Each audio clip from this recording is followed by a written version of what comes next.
because the Lions are sadly out of it now, and so they no longer factor into this conversation. This Commanders D and this Eagles offense, because of all the defenses, the Commanders are almost like the Lions here, right? It's like they're like great offense, can do a lot of things, go for fourth down, can be aggressive, but they got to because their defense is going to give up some points. The question with the Eagles offensively now, are they at a point where they can take advantage of some of those deficiencies with the Commanders? And that's a big question. Let's start with that conversation with Eagles O and Commanders D. And it does seem like no matter what Saquon Barkley faces, he is able to dominate at this point. Well, I mean, yes, and it's not. It's because the O-line can dominate too. Like you've heard me say, I think it's an all-time great offensive line there in Philadelphia. All-time great. And yes, this is the Commanders are going to have to play some defenses and do some things and leave their comfort zone for sure. Because even in the first two matchups, they put a bunch of people at the line of scrimmage and still couldn't stop Saquon Barkley in a number of runs. Almost 300 yards, 4 touchdowns, another 50 through the air in both the games combined. That's right. And then let's not forget, Jalen Hurts didn't play for 3/4 of one of those games too, which of course helps the running game and do all that and be a little bit better. And it was Kenny Pickett's first action of the year. But yes, it's going to start all about Washington worried about run defense. Now, the good thing, and this is where you're kind of bringing me, I think, too, is the Eagles' pass offense. It's got to be better. Yeah. I'm not saying they got to be Kurt Warner and the 99 Rams and the greatest show on turf, right? They might be able to get away with it. They're that good that they might still be able to win the Super Bowl with passing performances like we saw the other day. But it's certainly a lot riskier, and you're rolling the dice, right? To where you'd go, I'd like us be able to, like, if a team plays crazy run defense, that we could still go, hey, we could throw the ball on them here and be successful. With them right now, you don't know if you feel that. And then I think, too, on top of that, when Lattimore is out there and Sainver still is a baller, right, number 0 on the other side, they got two guys out there that I think they're going to go, like we just talked about with the Bills defense a little bit, or the Chiefs in some big situations, they're going to go, Let's let them play Devontae Smith and A.J. Bray man-to-man, and let's just we got to take a chance here because we might get overpowered by the run game or whatever else, so we got to disrupt that. We might be outnumbered by the quarterback-designed run, but they're going to feel good about that, and they're going to feel good about it, too, to where they can come up with a game plan. And another thing I've said a million times is just the Eagles don't do a lot in the passing game. So, once you start to feel like, oh, this is how they're attacking us today and they're going to this group of plays, you can come up with some defense where you can play run defense and not have a lot of people attributed to the pass game and still have them in the right areas because you kind of know what to expect according to what formation they're in the pass. You said the offense looked disjointed at times for the Eagles. Hurts not seeing the field that well. The passing game is just out of sync. Out of sync. It's been an issue for them for most of the year, no matter what, but not to this extent. We've talked. I've been telling you this for the last year and a half, right? It's if you can make Jalen Hurts and that offense rely on the pass and the passing game, there's been flaws there, but it's gotten worse and really come to a head ever since he got hurt in Washington because he missed some weeks of practice, and it just has not been able to regain, some of the same looks and playmaking ability that we saw before that. Maybe it happens this week, but it's got to get a little bit better. Yeah, Hurts, the throwing is off, right? The leaving the pocket a few times when you don't have to.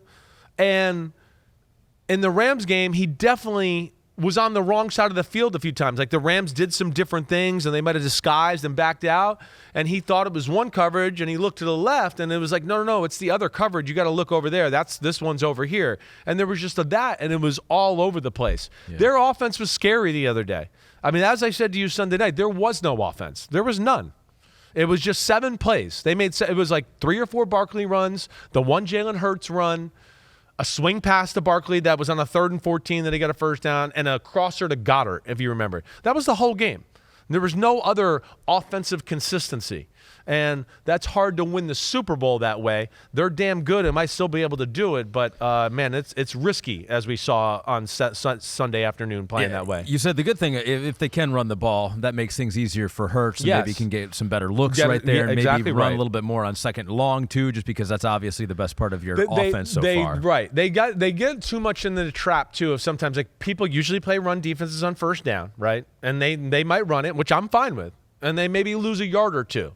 But now it's 2nd and 12, and they're almost like by the book, like, now we're going to throw it. And all teams use is they go play coverage. And you're like, well, like, I've seen this guy run for 15 yards a play, like, in a full game, like a whole game long. So let's just do it again if they're going to play pass defense to this extent, right?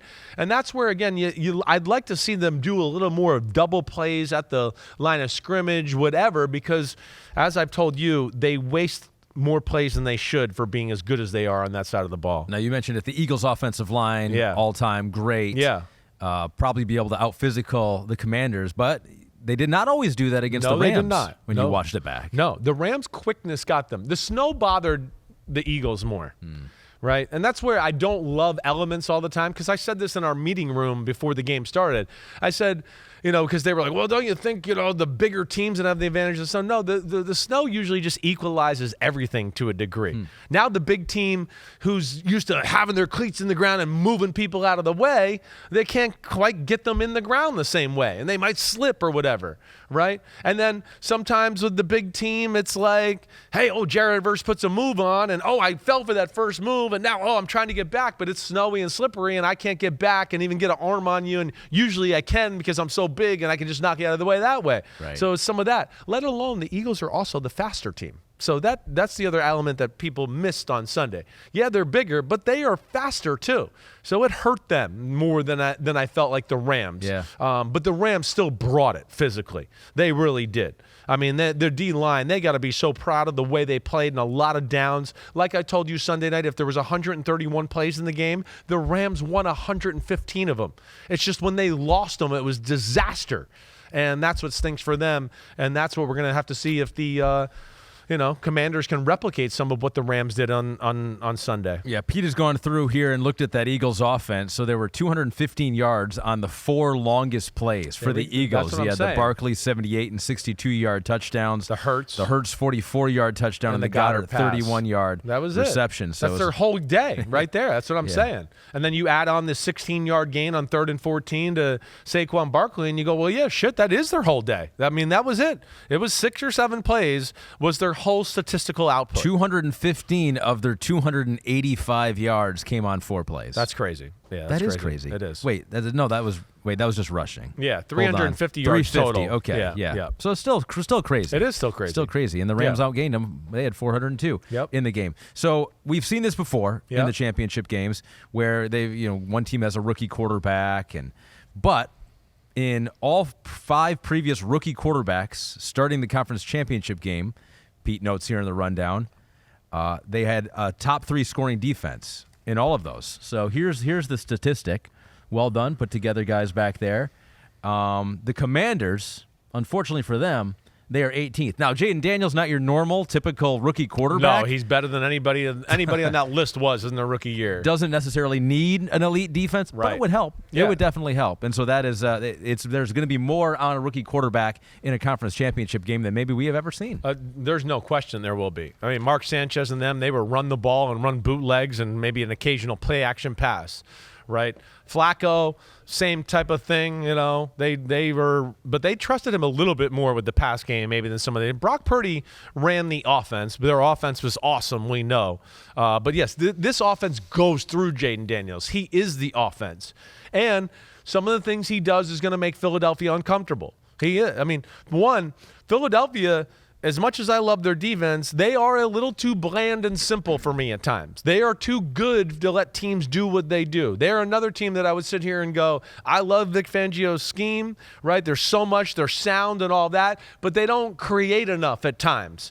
And when they created stuff in the game the other day, that's where both fumbles happen in the game. That's where I'd like to see them. If they play kind of their normal, we're going to be conservative and we're going to be sound and all that, Jaden Daniels is going to pick them apart. He will pick them apart. And the fact that the Commanders can run the football, right? So they're going to have to find a splash of being a little more aggressive than they normally are. And also, I think, have to play a hair more man-to-man than they normally do, which I think they can do at a very high level, and I wish they would call it a little bit more because all their guys can cover, let alone we know they got a pass rush that can go with it, and in a week like this week with Jaden Daniels and his ability to run too, I would think you'd want to play a little bit more man than normal against this guy. So you did note that when the Lions went to blitz in this game and did not get there, the Commanders can create huge openings there and gash them. They have answers, right? If you blitz Kingsbury's got some plays and some calls that are going to gash you. And Jaden Daniels does things at the line of scrimmage, too, where they must alert him and, hey, get to this if they get into that blitz or whatever else. And he's very good at making sure that happens, too. So, yeah, I mean, the Lions did it in some ways of they couldn't play man-to-man that way. The Eagles should be able to. Sure. But, like, I do believe we have a screenshot of this game, right? We do have one. Yeah. Yep. This is the 58-yard screen. And this is where you got to be careful about going crazy aggressive here. Mm-hmm. But this is where I don't see the Eagles being aggressive like this. If the Eagles are aggressive like this, and here we got a bunch formation to the left, right? Really extended from the rest of the formation. It's tight end to the right, 3 receivers to the left, and a bunch way out by the numbers with the ball being on the right hash.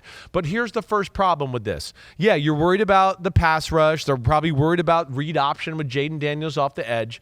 But they got 3 guys up there, and you got almost 1.5. That doesn't seem good. Right? Just from that look alone. Yeah. And this is, to me, again, where I'm all for aggressive, right? I'm not always going for it from 4th down, but I'm for aggressive play calling, defenses, offenses. You know that. This, to me, goes a little bit into we've left aggressive land, and now we're in crazy land, okay? That's where. And there's just a few calls like this during the game where I just went, I don't know if it was necessary to go quite this aggressive here.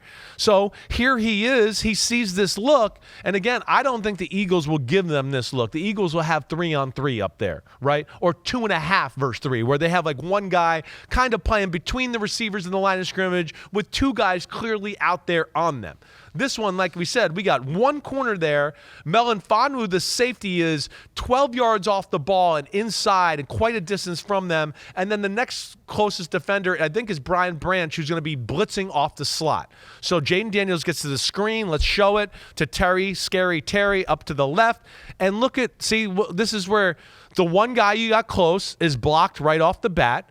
Now you have Melon Fonwu running down from space, right? From quite a distance.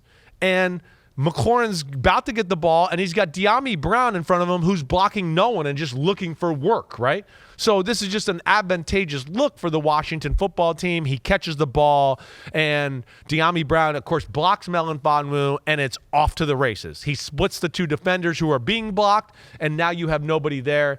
And that, again, to me, I know, and I'm not trying to kick you while you're down or anything like that. I like watching your football team, and I like your coordinators. But I just thought on both sides of the ball, there was elements of a little like, we didn't need to go that crazy, right? And that would be my only correction of the game from them overall. I understand they had to be aggressive to a degree because of their limitations and people they're missing on defense, but I just thought it went a hair overboard in this one. This is partly how I've reconciled this game, too, is that I think with all the injuries the Lions have had and how they had to play almost mistake-free offensively, which they did most of the season. Yeah, right.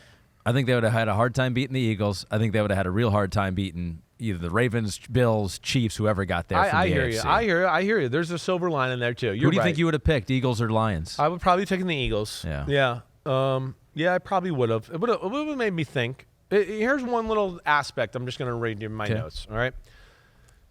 Philly will never give the look, what I wrote there, right? Yeah. They'll never give that look. Vic is borderline on the opposite side, like I've told you, like a little too conservative at times, right? But, I get coming to the game plan with aggressive, like to be aggressive. But at some point, you got to go, hey, we're actually playing well and hanging in there when we're not aggressive. Like, that was the big thing that jumped off to me. I was going, man, when you guys just play kind of the boring status quo defense, you were actually playing well and giving them problems, right? So you got to go, hey, we're playing well. We're hanging with them when we're not aggressive, and we are getting killed when we are aggressive. So not sure they are blitzing to stop the run or the pass. It's not working versus either, and that was just one of my 2 cents about the game overall. One of the players on defense for the Eagles is a problem, and that is Jalen Carter. And he messed up the game for the Rams at the end there multiple times. They had to double team him. You gotta know where he is with multiple guys. The Commanders, who have a pretty good offensive line, but they did lose Sam Cosmi. That's big. Can they handle Jalen Carter? They're going to definitely have to help out on him, right? The one thing you notice is that like I said last week, every team is basically, we got to worry about Jalen Carter first. He's the first guy you notice. Because when he's one-on-one, like you saw at the end of the Rams game, he shit up, right? So that's what he does. Now that's going to be their tough task there. And that's what's going to be the tough task all day. To me, one of the keys of the game is going to be, can the Washington team run when Philly plays pass coverage, right? When Philly plays, let's play conservative, too deep, blah, blah, blah, do all that, right? That will be imperative that Washington can run against those looks, because if they can't, it's going to be hard to do anything throughout the game. And then if they can't, that means that when they do run Jaden Daniels on a quarterback design run, somebody's going to be there to stop him and all of that. So that's where, the Cosme thing hurts, and it's going to be a tough task. I think it's going to be a game where they might have to be like surgically destroying you with their short passing game, intermediate passing game, what they usually do, and you hope to get them to be worrying about that, then maybe where you could start running the ball from there because they're so worried about being picked apart. I mean, Washington reminds me so much of the Lions last year. I mean, they're even more ahead of schedule than the Lions were. We saw it a little bit coming with the Lions, but Washington came out of nowhere. So it almost wouldn't surprise me if I'm sitting there and we're in the second half, and it's like, hey, Washington's up 10 right now. They are aggressive and they're going for it. That's where they are, like you guys. And the Eagles, who are not playing their best ball and seem a little off kilter, listen, I hear you. I don't think that would be some shocking revelation there.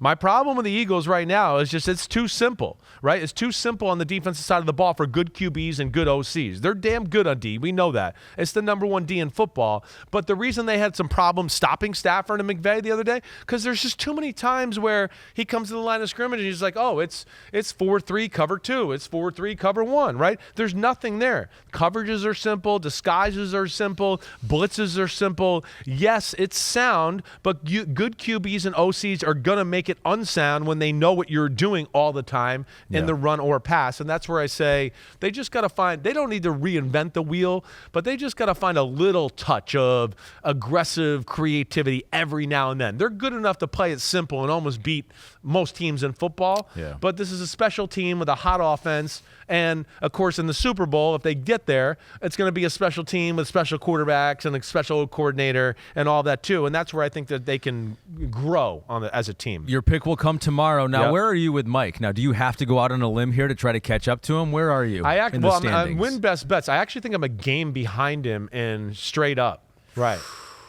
Ooh, so what do you do? I know. I don't know what I'm going to do. Do you zag when he zigs here? No, I don't do that. I just pick what I think I was going to pick, and I hope he's wrong. The thing that gets me with Mike a lot of the times is he hears what I say and think all week, and I feel like I osmosisly knock it in his brain about what team or who has matchup, and then we end up picking the same teams, it's exactly what happens to me too. My friends ask me about something, and they go, "Oh, that's pretty smart. Where'd you think of that?" I was like, "It's Chris's words. I'm just repeating them now to you because they have become my words right there." Thanks for watching Chris Simms Unbuttoned. It's playoff time, baby. So make sure to smash that subscribe button, as they say. We got game recaps coming up. We got all of our Super Bowl 59 coverage from Radio Row. You will be in New Orleans yourself, and you're going to be there at some point too, whether you like it or not. Thanks again for watching. Remember to subscribe. Peace out, homies.